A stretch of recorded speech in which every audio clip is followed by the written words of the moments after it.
Hello and welcome to Talkin Jake. Myself, Jake Storielli, producing his buns off BBD as the New York Yankees fight for their lives in the World Series.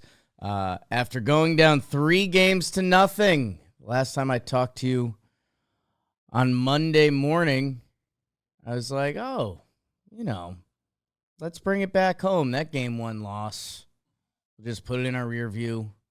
Win game 3. Get the bullpen day. Here we go.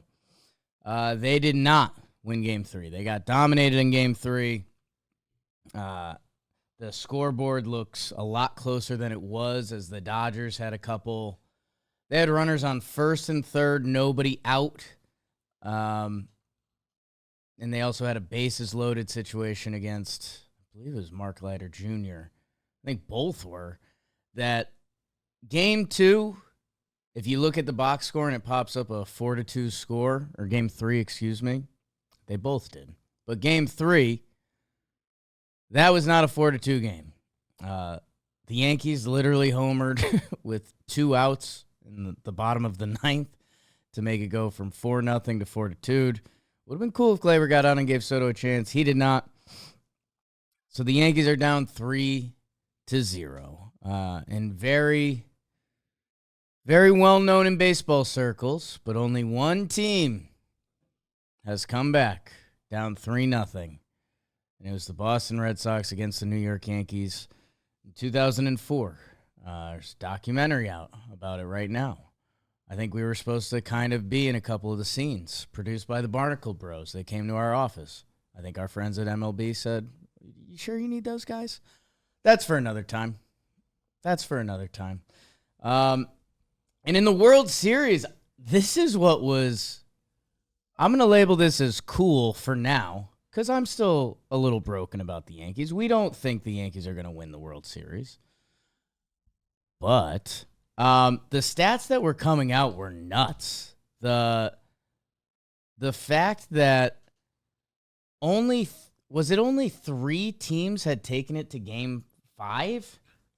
So, it was like 2 had ever taken it to a game 6, and not a much bigger number had even won game 5. The stats were nuts, and I don't know if it's just good team versus bad team. I don't know if it's being broken, and I don't know if it's the baseball gods or whatever it is. Well, it's a really hard task in any sport.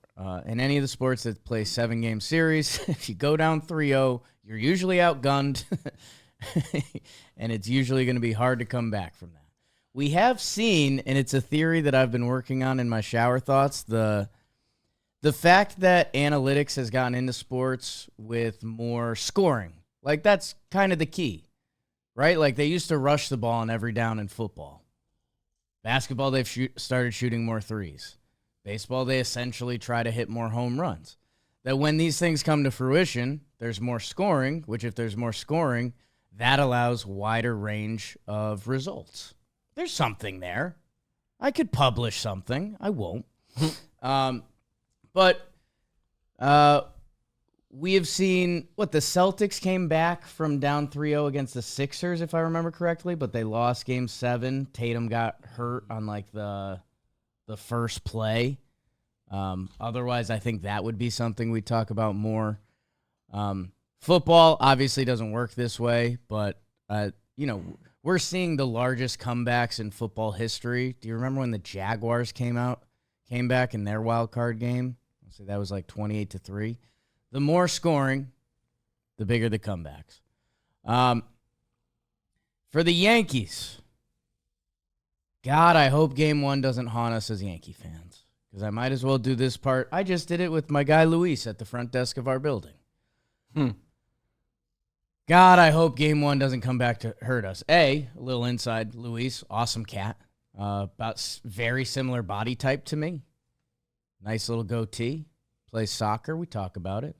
And for Game 1 of the World Series, he's like, he opens up the DraftKings app in front of me. I'm like, okay, it's a slippery slope for us, Luis.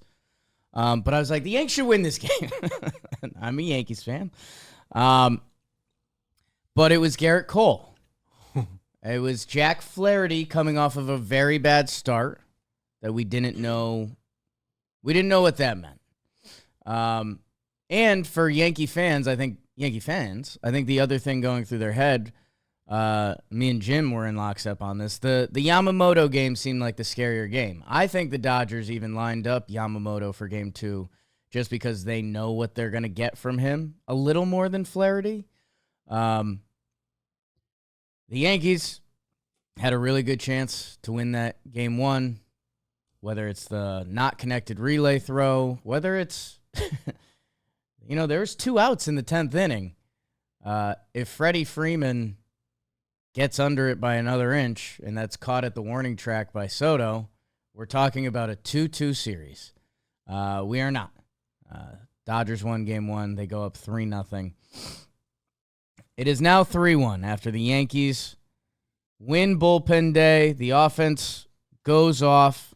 It is against pitchers that had not pitched yet in this series and are currently not a part of the Dodgers winning formula. Kasparius, Hudson, Knack, and Honeywell could be their last outings of this postseason. Brett Honeywell with a 50-pitch inning. I'd have to assume that's the only one this year.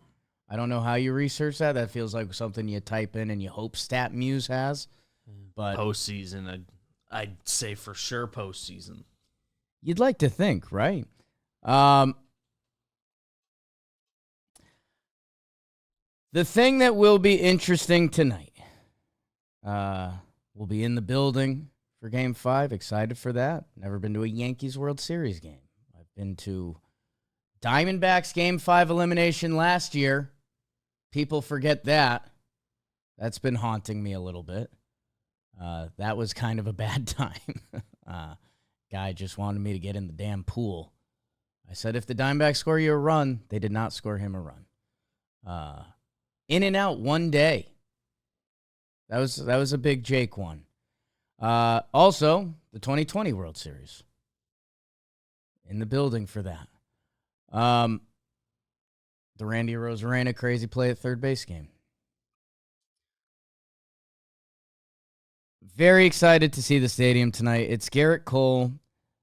Part of the reason people thought they lost game 1 was that they pulled Gerrit Cole too early.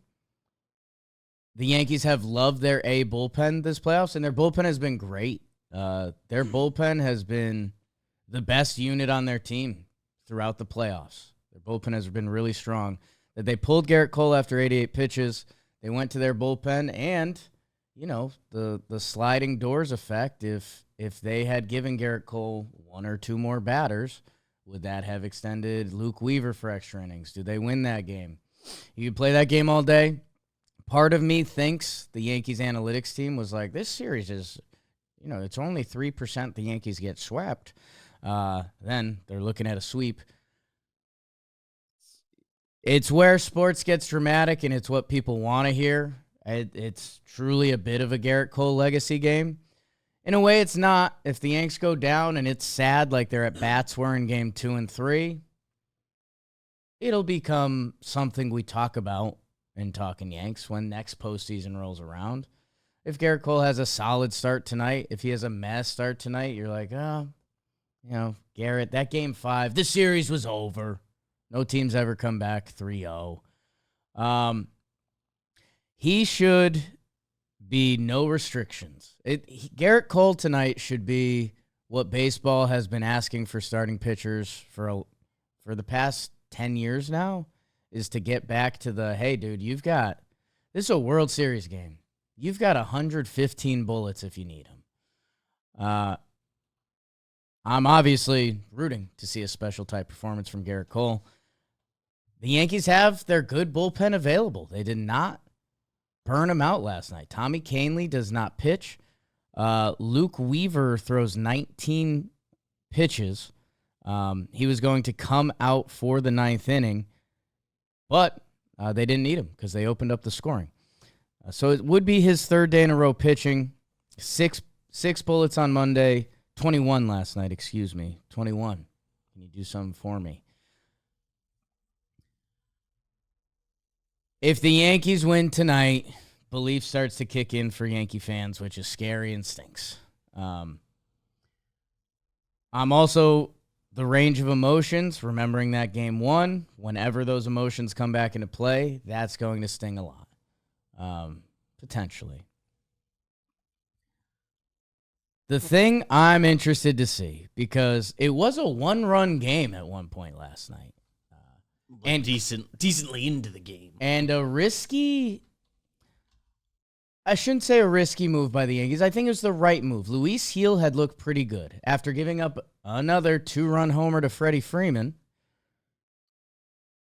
It was a 5-2 game. They put Luis Gil back out there, and they try to steal at least 2 outs. They're in the bottom of their lineup.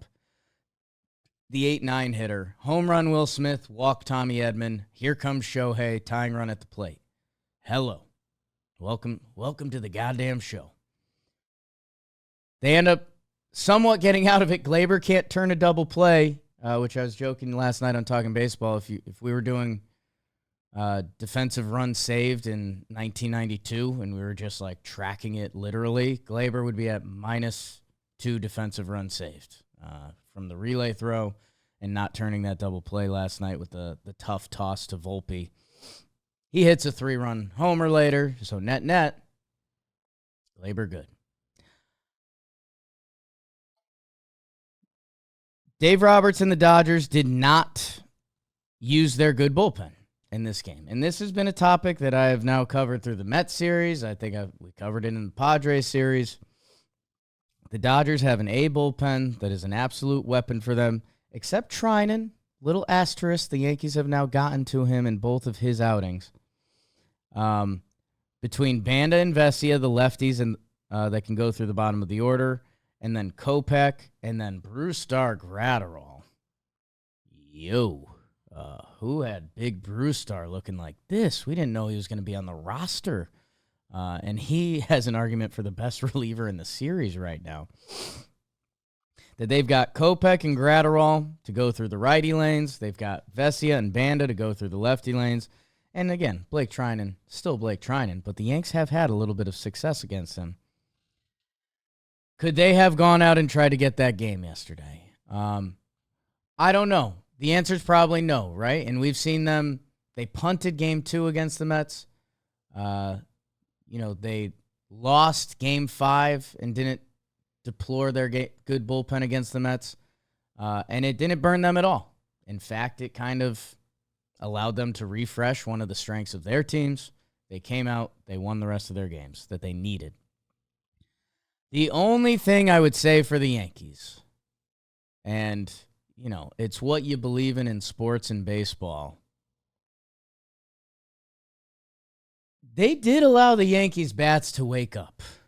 And momentum in baseball is something that the nerds argue and doesn't exist. And the old phrase used to be momentum's only as good as your next starting pitcher. I believe in that to a degree. I believe in feeling good at the plate. And every Yankee had a hard hit ball yesterday, except Anthony Rizzo, who made a nice diving catch into the net. Psychedelic flashback for Riz. Made his presence felt. Yeah, he was there, and let's be honest, he's currently not there to provide pop for the Yankees lineup. Hasn't homered since June. Given more in that regard this playoff run than the Yankees expected. Hit by pitch, walks, slap a single. Why not? Anthony Volpe hits a grand slam. He had been a huge part of flipping the lineup in the CS and the DS, along with Anthony Rizzo. Austin Wells, who had been lost at the plate, and man, maybe circle him the most. Because Austin Wells, this Yankee season was, I don't want to say laboring a little bit, but this Yankee season was laboring a little bit. They couldn't find a leadoff hitter, and they couldn't find a cleanup hitter. Between Verdugo, between Glaber, between, Stanton was out for a little bit, and they liked the balance. Rizzo wasn't performing. They couldn't find a leadoff hitter, and they couldn't find a cleanup hitter. Austin Wells really settled this team down and allowed them to take off and essentially win the division with a 4-month run that entered him in the Rookie of the Year chase. We can get the butter knife if you want it, but he was essentially an 850 OPS type player for 4 months of this season. He started very slow, had a slow April. He limped into the finish line. Beeps will get you the best split. He's on it. Before we even get into it, I know there's 2 different versions of it I can do. There's splits on him. He was really good for a chunk of the baseball season. And Gleyber Torres in the leadoff spot, who we've seen this postseason. He just had a bad first half. He had a really solid second half where he's getting on base a ton, which in front of Soto and Judge is normally all you ask. That Austin Wells being an actual threat, because he might have been the biggest zero in the lineup. He was giving overall the least, I'd say. Like Verdugo, at least in a couple of these situations, has given you like the RBI ground out. It feels like the hits Verdugo did get were like, hey, he picked the right time to do it. It could be His expectation. Plus. It could be expectation a little bit, but Austin Wells, if he returns to being a threat, and all of this is before Big Aaron Judge, whose at-bats have been looking better, and something our guy Ryan Rucco texted us before the series. He was like, hey, I think Judge has gotten better the longer each series has gone. And we were like, okay, little head tilt. And if you look at the box scores, there's something there. Obviously, it's not, 0 hits, 1 hit, 2 home runs, 3 home runs. But, Judge has looked a little bit off. Last game, he was barely off. He had a nice single that he put a charge into. And then he had 2 of his A swings that were just off the end of the bat. That the only thing that could be interesting, if this series makes itself get actually interesting, by not going to their A pen, the Yankees bats feeling good. Did they get them sparked or not? I think there is something to that, to feeling hot, to being hot, to having good at bats. Because Game 4, they did not. And all of this could fall on its face tonight. If Jack Flaherty comes out and essentially did what he did in Game 1, they basically need 4 innings out of him, and they've got good bullpen to cover it. It's a formula they'll feel good about. It's worked. Even with the off day looming, if it somehow goes wrong, they would still deploy it the same way. They didn't use their good bullpen yesterday. They got an off day tomorrow. Jack Flaherty, they essentially need 3 good ones. 4 is what they truly want for the 2 lefty lanes and their 3 good righties. A little wiggle. Jack Flaherty can give them that. He did last time. I will say something about these veteran Yankee bats. Seeing the same guy in the same week. Hey, let's be honest. You guys can read through this. You know I'm a Yankees fan. The Yankees have a good chance tonight. And if they have a good chance tonight, that means there's a chance. And maybe I'm just talking myself through it, and maybe there will be some follow-up sad John Boy Media content tonight. But the Yanks could make this interesting, and 24 hours ago, I would not have told you that. I've got some butter knives on Austin Wells. I believe the best, more concentrated one is June 6th through September 9th, so that's June, July, August. That's 4 months. 284 batting average, a 373 on base. He slugged 517. That's an 890 OPS overall out of the catcher position, 12 homers. Yeah. With 9 doubles. But I believe you can go even further back because his slow start wasn't as lengthy as it was just so empty. It was just like so empty for 3 weeks. Yeah. So from his 15th game of the season, so literally 3 weeks into the year, so April 24th on to September 9th again as that end date because he seemed to have hit a wall in September. 273 batting average, 354 on base, and 837 OPS out of the catcher spot. And catcher hitting is a little back, but I'd say more importantly, it was out of the cleanup spot. It was a lefty bat for the Yankees, and where he's currently positioned in their lineup. I guess it would be. They can't change the lineup. I was gonna say, can you flip him and Jazz, but I think they're just gonna roll that back. Let him be comfy.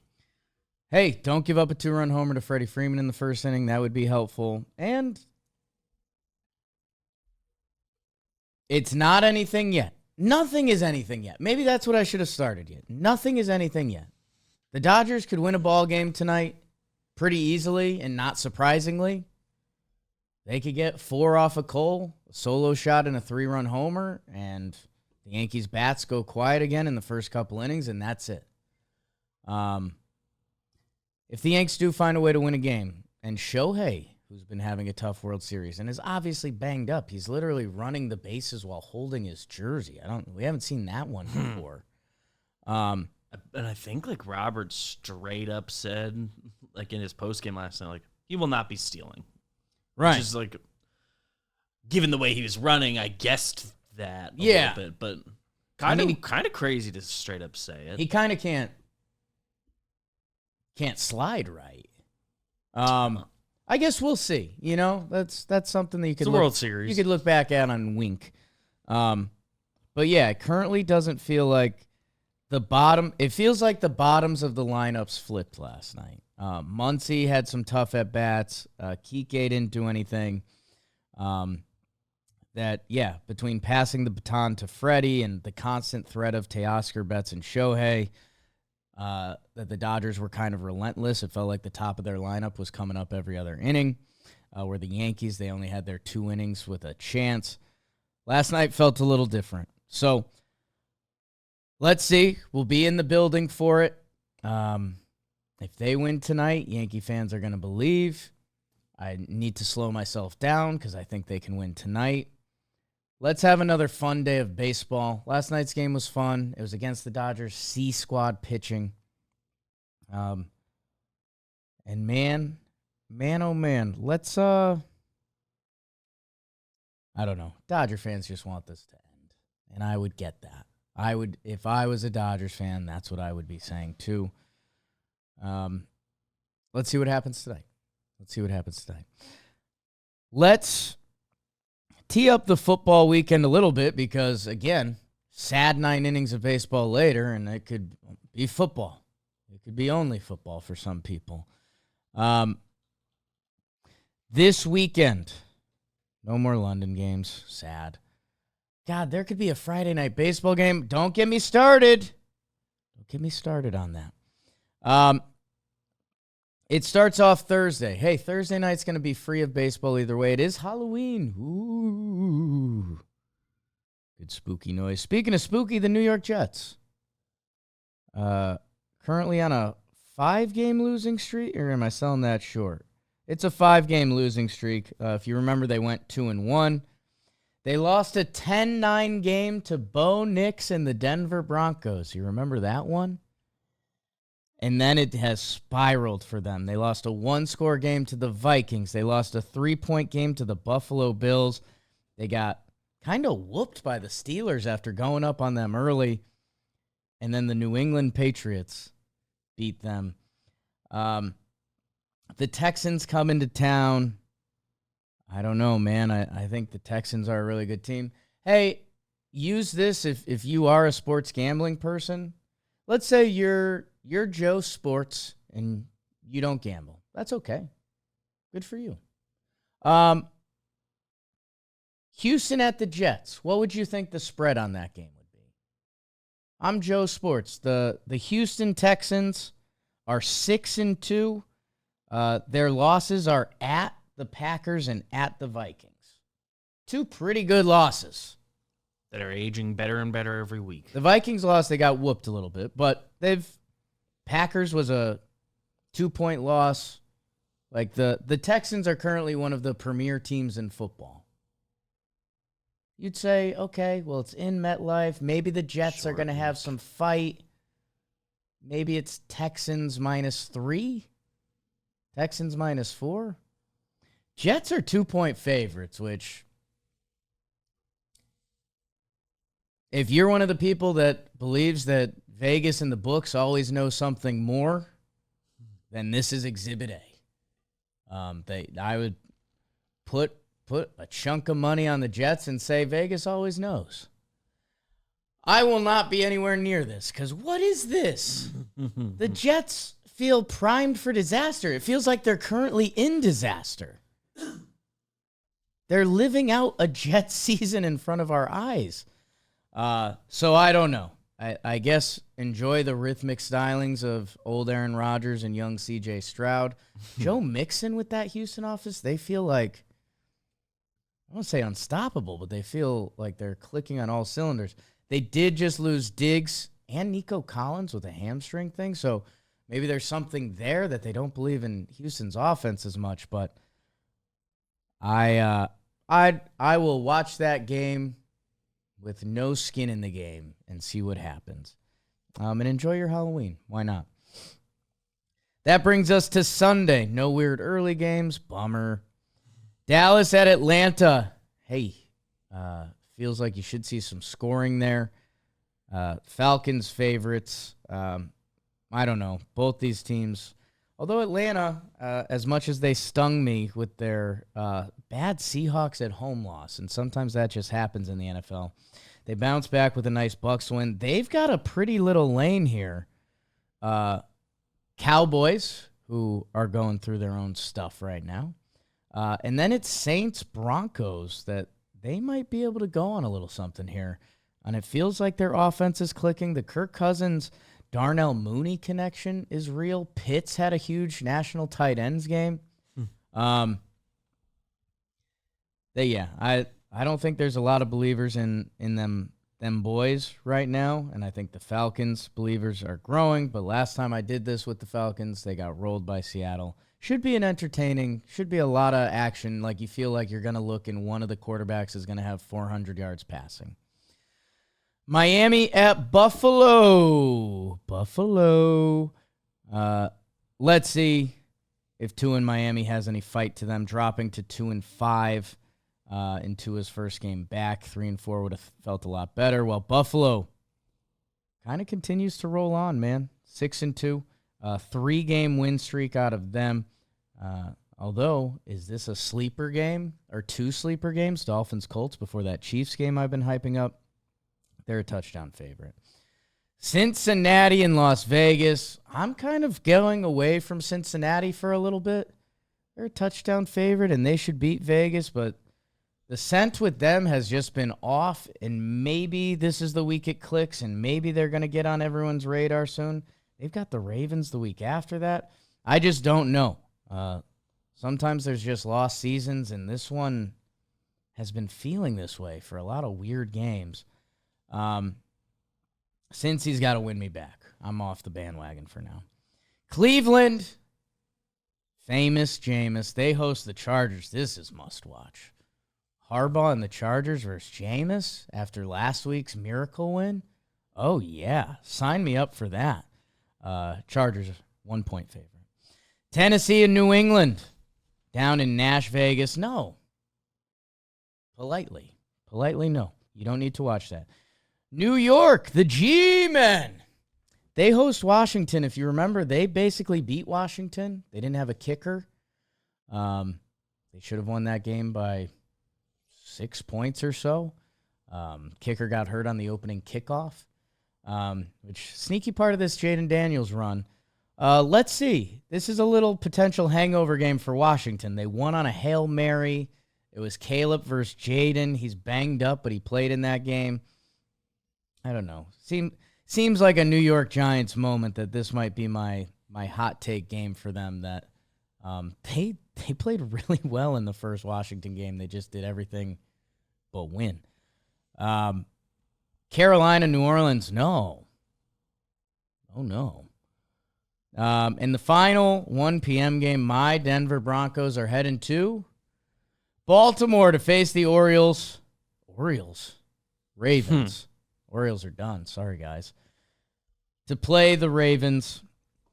Man, if I get my against the spread pick this week, I think I would pick Baltimore. Oh, it's 9.5 points. That should tell you everything. Again, Vegas, if you're a believer in that. My 5-3 Broncos, 5-3, Bo Nix. They're going into Baltimore as 9.5-point dogs. I will not be taking that. That's a lot of points, but that's how people truly feel about Baltimore, and that's how people truly feel about Denver. So in the 1 p.m. slate, it's a little bit of sicko stuff. If you're into Jameis versus Harbaugh, which I am, I mean, I have that as the highlight game. So maybe, if there is a World Series Game 7 Saturday, maybe you could sleep in a little on Sunday. Jake, wake up. You're going to be sad soon. At 4 p.m., Philly hosts Jacksonville. If I'm whatever stock I sold on Cincinnati, I think I'm buying on Philly.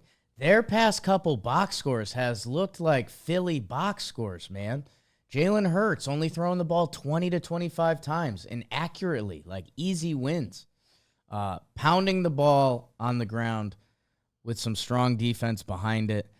7.5-point favorites against Jacksonville. Jacksonville has been playing a better brand of football. Were they just in London for 2 weeks and their season's pretty much over? The Doug Peterson Bowl?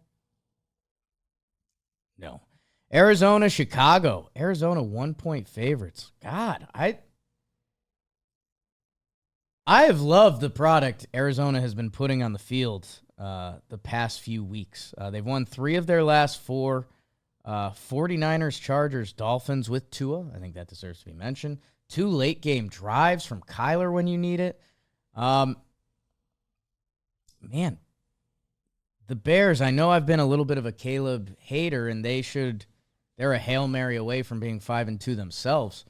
But, yeah, I really like Arizona in that. Okay. Green Bay and Detroit. Here is your game of the weekend, man. Green Bay in Lambeau. Jordan Love on any given week can light it up with the best QBs in the game. They are on a 4-game win streak. Jags, Texans, Cards, Rams. Lost a close one to the Vikings before that. Otherwise, we would be talking about these Packers in a very different light. Detroit has become the pseudo Super Bowl favorite with teams not that have Patrick Mahomes on it. Well phrased, Jake. Detroit and Green Bay, a 3.5-point favorite. Boogity, boogity. I actually don't like that for Detroit. A motivated Green Bay team that has been very impressive. Wow, surprised to see that one. Seattle and LA, not really.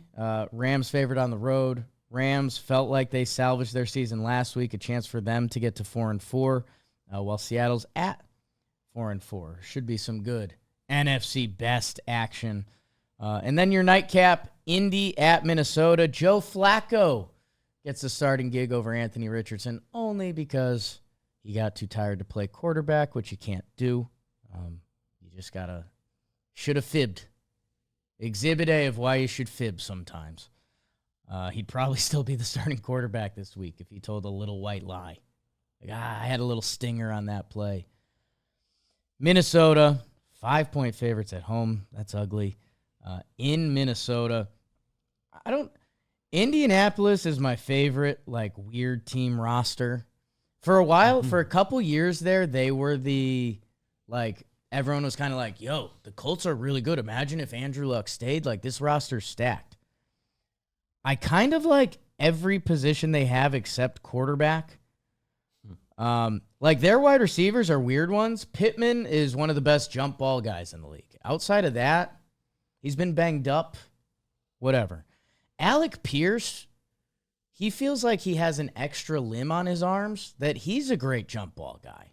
That you're going to get 2 great ones a game from him, I feel like. And then Josh Downs, people really like him, and he had a standout catch the other day that, their wide receiver unit, if they were with another quarterback, I think people would talk about them as I don't think they're the best in the league, but these guys are pretty good.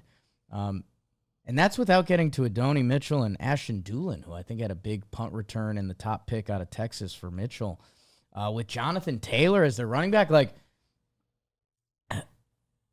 I don't know. If their quarterback situation was a little more normal, and that's why they're starting Joe Flacco in the year 2024, I think this Colts team we would look at a little different. We don't. They're 4-4 in Minnesota. It's a tough ask. Let's see how they look with Flacco behind the wheel. And there will be a Monday night football game That'll be Tampa Bay at Kansas City. You guys know where I'm at, Kansas City in the win streak, waiting for Buffalo. So, hey, by the next time I see you, the baseball season will be over. I will probably be sad about it. In which fashion, I don't know. Or I might become like a vile version of myself. If they somehow do this, it might be a Joe's McFly Waking Jake, and it might be NR17. So we thank you for that. Let me poke on one thing. Let me see if there's any college football you need to watch on Saturday day. Ohio State, Penn State at noon. Boom. Get in whatever your morning stuff is. Keep your night free. Ohio State, Penn State, 4 at number 3. Penn State's been waiting for a game like this for a long time. Oh, that's beautiful. And then you could watch Game 7 that night. All right, tell them about Uncle Dan, Beebs. Waking Jake is a production of Dan Patrick Productions, John Boy Media, and Workhouse Media.